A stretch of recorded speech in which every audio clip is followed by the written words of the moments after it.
Hello.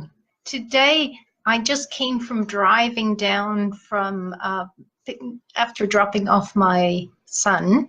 And well, not just, that was earlier in the morning, but then after a while I came back home and I stopped myself from the driving pattern of going so quickly. It's so easy to get involved with what's going on around you. And if everybody's driving like crazy and very quickly, there you go. You also drive very quickly and like crazy. And I thought, hey, no, I need to stop myself because this is not really me. And in fact, I often think we should have 40 kilometers an hour as a maximum, not 50, because if it just have a look, try it yourself. But I feel like there's a big difference between 40 and 50. When I'm going at 50 kilometers an hour, I really feel like an adrenaline rush. And when I drive at 40, I'm kind of like more calm. And I have no clue why it happens. But I guess, a car can be also a killing machine. It can kill you, it can kill others, you can drive over people. And being in an urban area where any kid or anybody could actually walk into the street, and at 50, it's kind of harder to put on the brakes on time. At least that's the thing that I guess unconsciously comes off, although it's not very unconscious because I'm saying it, right? But because I've been reflecting, why is it? Why is there such a difference between 40 and 50?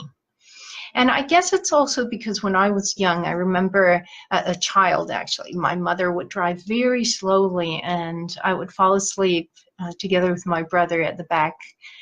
And it was so lovely to have that feel of, just relaxing, that sound. And there's something about a slower speed that makes you also slow down, I guess, right?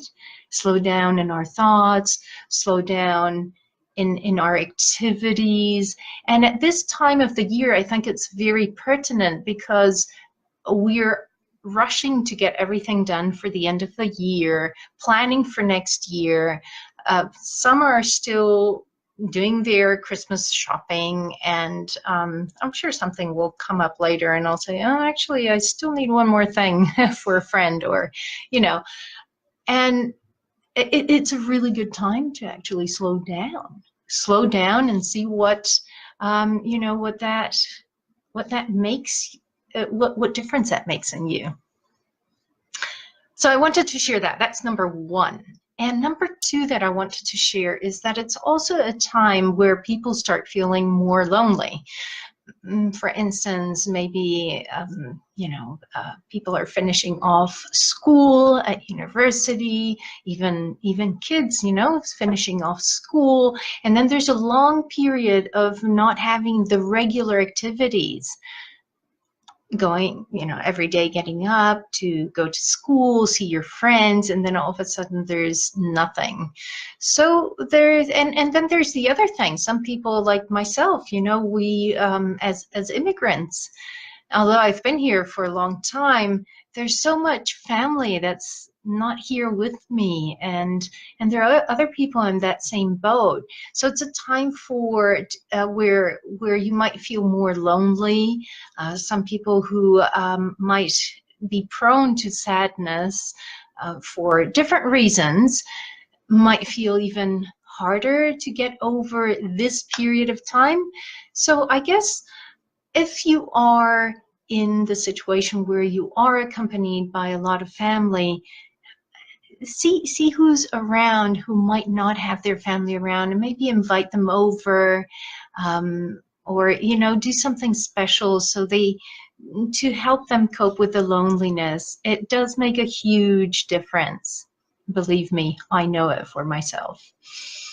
And if you are in the case of you feeling lonely, reach out, send me a message. I'm always happy to, share a moment. And especially in these times of the year, if you're lonely on Christmas, for instance, or around this end of the year, give me a call and find other people, because there's lots of people in the same boat.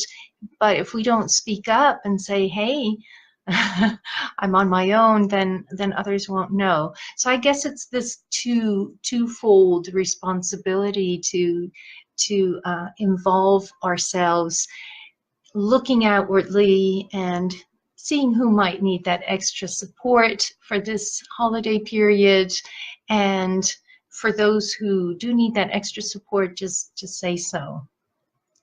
Have a great time, and I'll see you next week. Bye-bye.